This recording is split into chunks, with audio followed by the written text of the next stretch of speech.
Tadım için Domino's Pizza'ya geldim. Şimdi bol malzemeli pizza söyleyeceğim. Evet, bol malzemesinin içerisindeki malzemeler bunlar. Büyük boyu ne kadar bol malzemesi? Küçük, orta, büyük boy fiyatları efendim. Büyük boy 25.99. Evet efendim. Pizza pişti. Çok güzel gözüküyor. Şuna bakar mısınız ya, ne kadar güzel. Merhaba arkadaşlar. Diyarbakır'da Forum'da Domino's Pizza'ya geldim. Şimdi Domino's'ta bol malzemeli pizza tadımı yapacağım. Bakalım nasıl olmuş. Şuna bakın, incecik, bol malzemeli, efsane bir şey bu ya. Şöyle önce büküyorum.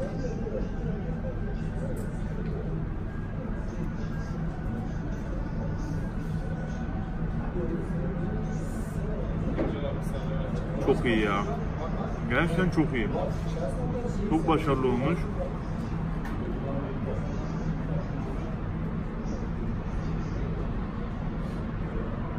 Üzerine susam, kekik de koymuşlar. Yeşil zeytin, mantar. Dört dörtlük bence. Ben videoyu sonlandırıyorum ve yemeğe devam ediyorum. Umarım bu lezzeti, bu kıvamı yakalayabilirim. Herkese merhabalar. Bu tarifte sizlere evde Domino's pizzası nasıl yapılır onu anlatacağım. Tarifi videonun altındaki açıklama kısmına ekledim. Şöyle bol malzemeli, bol malzemuz Domino's pizzası yapacağız. Pizza tarifini de çok istemiştiniz. Evet, şimdi o da geliyor. Bomba bir tarif. Biberin kilosu 3.99. Bundan 2 adet alacağım. Mantar alıyorum. Bu şekilde paketi 5.45. Bundan 1 adet alacağım. Domatesin kilosu 2.24 TL. Bundan 2 tane alıyorum. Namet sucuk alıyorum. Şu şekilde 2 tane 15 TL. Pınar'ın salamını alacağım. Dana salamı. Dilimlenmiş salam aldım. Fiyatı 6.54 TL tuttu. Bir paket jambon alıyorum. Fiyatı 6.5 TL. Sosis alıyorum. Fiyatı 5.25. Mozzarella peyniri alıyorum. Fiyatı 10.95. Bunu Migros'tan alıyorum. Suda top mozzarella olarak geçiyor. Mısır alıyorum. Fiyatı 4.5 TL. Kekik alıyorum. 0.95 TL. Susam alıyorum. Fiyatı 2.35 TL. 1 kilo un alıyorum. Fiyatı 3.35 TL. Tüm malzemeleri aldım. Fiyatı 60 TL tuttu tamına. Tüm malzemeleri aldım. Fiyat bilgilendirmesini yaptım. Şimdi tarif yapmaya geçebiliriz. Öncelikle pizzanın hamurunu yapacağım. 2,5 su bardağı un ekliyorum. Unun ortasına şöyle bir delik açıyorum. 1 tatlı kaşığı şeker ekliyorum. Bu mayaların daha iyi çalışmasını sağlayacak. 1 çay kaşığı tuz ekliyorum. Tuz sayesinde hamurumuz daha lezzetli bir hale alacak. Şöyle 1 yemek kaşığı da maya ekliyorum. Kuru maya ekledim ben. Tam tamına 1 su bardağı da ılık su. Ilık su şu şekilde olacak. Yazın oda sıcaklığında beklemiş su olarak değerlendirebilirsiniz. Sıcaklığı hemen hemen o dereceye eşit. Bunu da unun üzerine ekliyorum. Başta bunu kıvama getirebilmek için kaşıkla karıştıracağım. Elimi bulamayacağım. Kıvama geldikten sonra elimle yoğurmaya geçeceğim. Yavaş yavaş görüyorsunuz kıvama gelmeye başladı. Kaşığı kenara alıyorum. Şimdi normal yoğuruyorum bu şekilde. Hamurumuzu kıvama gelene kadar bu şekilde yoğuracağız. Hamuru tam tamına bu şekilde 5 dakika yoğurdum ve kıvamı görüyorsunuz. Çok güzel oldu, yumuşacık. Üzerini streç filmle kapatacağım ve oda sıcaklığında bunu yarım saat bekleteceğim, dinlendireceğim. Hamurun kıvamı bu sayede daha güzel olacak. Üzerini streç filmle kapattım. Şimdi de üzerine bir havlu ekleyeceğim. Bu şekilde üzerine havlu ekliyorum ve bunu karanlık bir ortamda dediğim gibi yarım saat bekleteceğim. Fırını yakmıyorum ama bunu fırına atacağım. Fırında karanlık bir ortamda bekleyecek. Şimdi pizza sosunun yapımına geçiyorum. 1 adet domatesimiz var. Domatesin kabuğunu bu şekilde soyuyoruz. Domatesimizi başta ufak parçalar haline getiriyoruz. 1 adet domatesi bu şekilde ufak parçalar haline getirdim. Domatesleri mutfak robotun içerisine ekliyorum. Domatesleri püre haline getiriyoruz. Mutfak robotun içerisine 1 yemek kaşığı domates salçası ekliyorum. 1 tatlı kaşığı karabiber ekliyorum. 1 tatlı kaşığı kekik ekliyorum. Yarım su bardağı su ekliyorum. Bu şekilde robottan geçiriyorum. Karışım hazır, mis gibi kokuyor. Şuna bakın ne kadar güzel oldu. Ocağın altını yakıyorum. Tencereyi ocağa ekliyorum. İçerisine robottan çektiğimiz sosu ekliyorum. bunu ara ara karıştırarak bu şekilde pişiriyorum. Bu sayede sosun içerisindeki tüm malzemeler iç içe girecek. Malzemelerin içerisindeki o fazla su çıkacak. Sosu tam tamına 10 dakika bu şekilde pişirdim kısık ateşte ve kıvamı bu şekilde oldu. Kıvamı bu şekilde olması gerekiyor. Şimdi bunu direkt hamurun üzerine sakın koymayın. Bunu oda sıcaklığına getireceğiz. Sıcak olmaması gerekiyor. Daha sonra hamurun üzerine ekleyebiliriz. Şöyle suyun içerisine konmuş bir top mozzarella peynirimiz var. Bu şekilde sudan çıkardım. Bundan 2 tane aldım ben. Eğer mozzarella peyniri yoksa bunun yerine dil peyniri veya kaşar da kullanabilirsiniz. Hiçbir sıkıntı olmaz. Mozzarella peynirinin her tarafına eşit dağılması için bu şekilde rendeliyorum. Mozzarella peynirini rendeledim. Şimdilik bunu kenara alıyorum. Şöyle Namet'in fermente sucuğundan aldım. Bunları da ince ince doğrayacağım şimdi. Önce kabuğunu çıkarıyorum.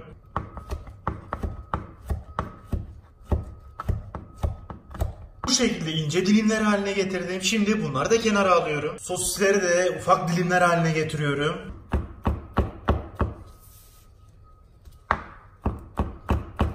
Sosisleri de ince dilimler haline getirdim. Bunları da şimdilik kenara alıyorum. Bir domatesin yarısını böldüm, kabuğunu çıkardım ve bunları küp küp doğruyorum.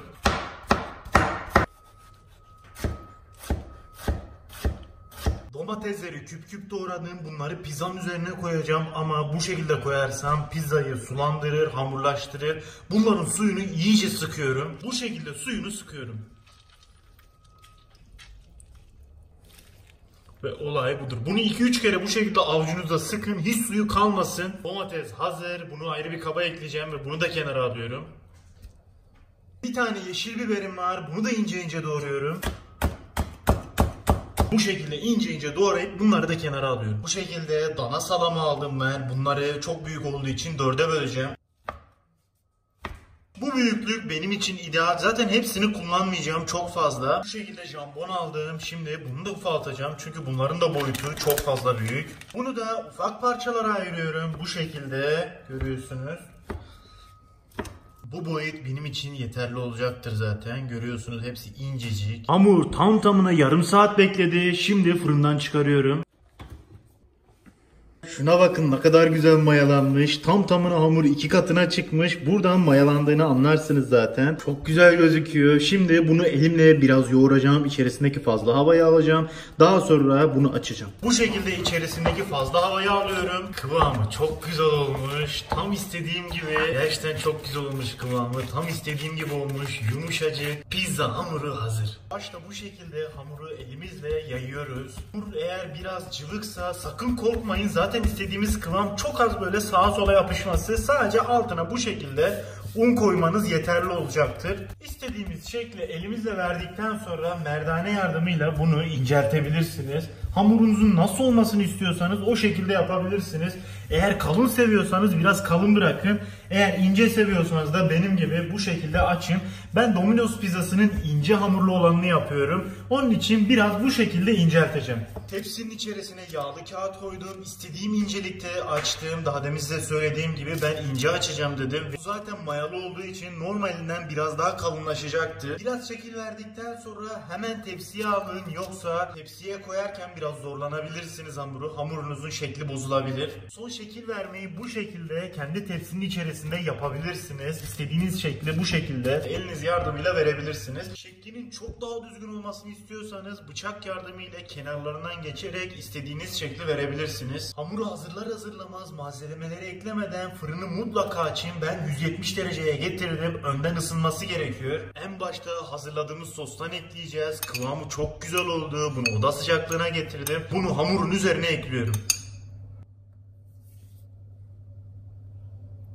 Şöyle her tarafını sosladım ancak kenarları soslamadım Domino's'taki gibi. Sosunu sakın fazla abartmayın. Fazla abartırsanız bu sefer hamurunuz pişmez, hamur kalır. Sostan sonra mozzarella peynirinin çeyreğini koyacağım rendelediğimin. Bu şekilde her tarafına getirerek her tarafına yediriyorum. Biberlerini ekliyorum. Her tarafına eşit gelecek şekilde ekliyorum.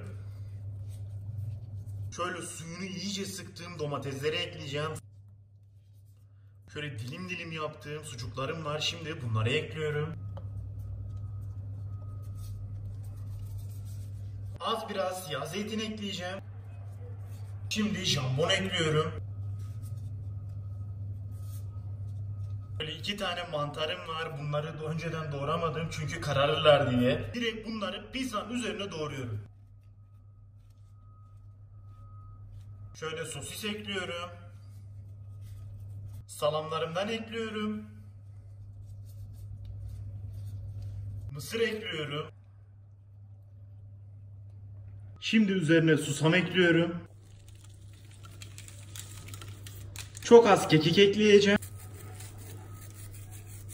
Ya şuna bakar mısınız ya? Gerçekten çok fena oldu. Mis gibi gözüküyor. Şimdi bunu fırına verebilirim. Fırını 170 dereceye getirdim. Önceden açtım fırını. Ayar olarak alt üst fanlı olacak. Maliyet olarak bu pizza gerçekten çok ama çok uygun. Aldığım malzemelerin yarısını bile kullanmadım diyebilirim. Bunlar sadece doğradıklarım. Sosisin neredeyse 1/3'ünü doğramıştım. Sadece jambon ve salamın tamamını doğradım. Sucuğun tamamını doğradım ama neredeyse 1/4'ünü 5'te kullandım bu şekilde. Mısırın yarısını bile kullanmadım. Mantarlardan sadece 2 tane kullandım. Paketin neredeyse tamamı kaldı. Ortalama bir hesap yaptım. Bundan tam tamına 8 adet pizza çıkar. Yani bizim yaptığımız pizza 7,5 TL'ye geliyor. Pizzamız 15 dakikadır fırında. Dışarı çıkarıyorum. Peynirini ekleyeceğim. Oo, bu haliyle bile enfes. Şimdi üzerine kalan mozzarella'yı ekliyorum. Pizzamız normalde pişti. Sadece peynir erisin diye şimdi atacağım, geri çıkaracağım. Tam tamına 1 dakika oldu. Peynirlerim eridi. Çok rahat görebiliyorum bunu. Şimdi dışarı çıkarıyorum.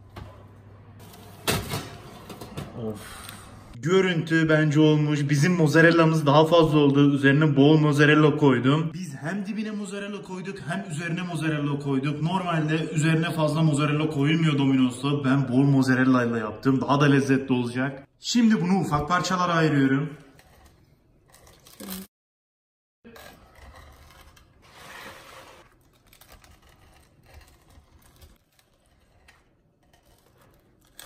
Ya şuna bakın ya, çok güzel oldu gerçekten. Muhteşem bir şey bu. Ya şuna bakar mısınız ya? Fena bir şey oldu bu ya. Şimdi en sevdiğim zamana geldi. Tadım yapacağım, bakalım nasıl olmuş.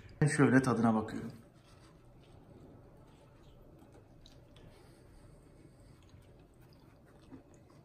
Şöyle büküyorum, bir tane daha tadına bakacağım.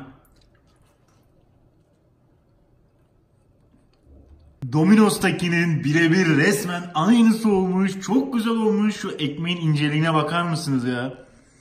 Malzemesi de çok güzel. Ya gerçekten biz bu işi başarmışız. 4 dörtlük olmuş. Şöyle bir tane daha tadına bakıyorum. Ya şuna bakar mısınız ya? Muhteşem olmuş ya. Herkese afiyet olsun. Videomuzu beğenip kanalımıza abone olmayı unutmayın. Bir sonraki videoda görüşmek üzere arkadaşlar. Hoşça kalın.